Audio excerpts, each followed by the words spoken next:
أعوذ بالله من الشيطان الرجيم بسم الله الرحمن الرحيم اللهم صل على محمد وآل Muhammad. Au nom de Dieu, le clément, le miséricordieux. Salutations fraternelles à tous. Bienvenue dans le premier épisode de cette série qui portera sur une réflexion autour de l'homme. Comme nous avons essayé de vous l'expliquer dans notre vidéo de présentation, la compréhension de ce qu'est l'homme peut nous amener à une conscience de nous-mêmes qui nous ouvrira des portes jusque-là insoupçonnées. Elle nous permettra, si Dieu le veut, de nous éveiller, de nous transformer un peu plus vers ce que nous sommes, de nous rapprocher de notre nature profonde, de ce pourquoi Dieu nous a créés. Pour comprendre ce qu'est l'homme, il est nécessaire de revenir à ses origines, à sa création, et donc à la Genèse. Lorsque Dieu décida de créer une nouvelle créature, l'homme, il en informa les anges. Dans la sourate 15, Al-Hijr, à partir du verset 28, Dieu nous dit « Et lorsque ton Seigneur dit aux anges, je vais créer un homme d'argile crissante, extrait d'une boue malléable. Et dès que je l'aurai harmonieusement formé et lui aurai insufflé de mon esprit, prosternez-vous devant lui. » Alors tous les anges se prosternèrent, excepté Iblis, qui refusa d'être avec les prosternés. Aujourd'hui, nous allons nous cantonner à ne parler que de l'ange et de la vision que celui-ci a de l'homme. Nous reviendrons sur la vision d'Iblis et du défi imposé à l'homme dans une prochaine vidéo. Dieu ordonna donc à l'ange de se prosterner, une fois qu'il avait attribué à l'homme 3 spécificités qu'il faudra vraiment bien garder en tête, car elles sont importantes pour comprendre ce qu'est l'homme. La première particularité est qu'il a été créé d'argile, de boue malléable, de terre. Ça, c'est la première particularité, sa première spécificité, sa nature de terre. L'ange, lumière. Iblis, de feu, genou de feu. L'homme, c'est la terre, première spécificité. La seconde est qu'il a été façonné de la plus belle des manières, avec perfection. Et la troisième, et vraiment c'est la plus importante de tous, c'est que Dieu a insufflé en lui de son esprit. Et c'est à ce moment-là que les anges se sont prosternés, à l'exception d'Iblis. La nature des anges, contrairement à celle d'Iblis, est la lumière. Ils n'ont été créés que pour la louange et la glorification de Dieu, dans un mouvement perpétuel d'adoration. Dans la sourate 39, au verset 75, Dieu nous dit « Et tu verras les anges faisant cercle autour du trône, célébrant les louanges de leur Seigneur et le glorifiant. » Il est important de comprendre que c'est dans le mouvement que les anges louent Dieu et le glorifient. Leur nature ne leur permet pas d'évoluer, de changer, de se transformer. Ils sont ce qu'ils sont ce qu'ils ont toujours été, et ils sont ce qu'ils seront toujours. Ils ne se regardent pas, et n'ont de science que ce que Dieu leur enseigne. Chez eux, il ne peut y avoir d'ego, de moi.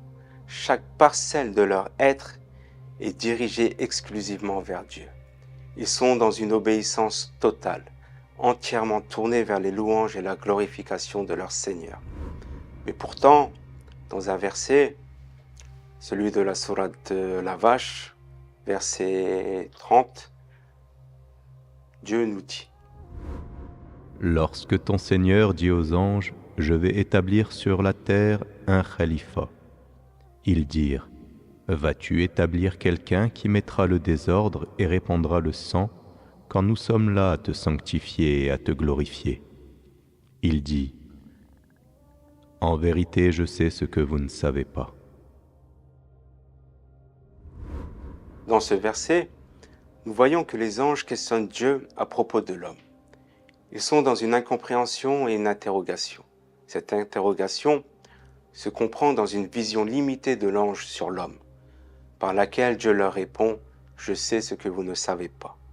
Ils n'ont vu de l'homme que ce qu'il allait accomplir dans un temps bien déterminé de l'histoire de l'humanité, depuis la descente d'Adam sur cette terre jusqu'à un point donné. Et de ces deux extrémités, depuis la descente d'Adam sur cette terre jusqu'à un point donné, les anges n'ont vu que le meurtre, le sang et la guerre. Ils n'ont vu que la désobéissance de l'homme, son arrogance, son injustice. Ils n'ont vu que son rejet de Dieu et de ses signes, que son opposition à la révélation, aux prophètes et aux hommes de Dieu. Il faut bien comprendre que les anges ne sont pas dans une vision du futur, dans une prédiction ou encore dans une prévision. Lorsqu'ils voient l'homme commettre ces désordres, il s'agit pour eux d'un présent. Cela s'explique par leur nature, par leur mouvement et par leur position. En effet, l'ange ne perçoit pas les choses de la même manière que nous. L'ange est dans un temps subtil et non pas dans le temps terrestre. Il n'est pas dans un temps chronologique, avec un passé, un présent ou un futur. Sa vision du temps est totalement différente de celle que nous connaissons sur cette terre. La science moderne peut d'ailleurs nous donner certaines pistes de réflexion et de compréhension à propos de la relativité du temps qui fait toujours l'objet de nombreuses recherches. Voici un petit documentaire. La théorie de la relativité d'Einstein a transformé notre vision du temps. Contrairement à l'idée d'un temps absolu, Einstein a démontré que le temps est relatif, dépendant du mouvement de l'observateur. Prenons la dilatation du temps. Lorsqu'un objet se déplace à grande vitesse, son temps semble ralentir par rapport à un autre référentiel. Par exemple, un jumeau voyageant à bord d'une fusée vieillira plus lentement que celui resté sur Terre. Ce phénomène a été confirmé par des horloges atomiques.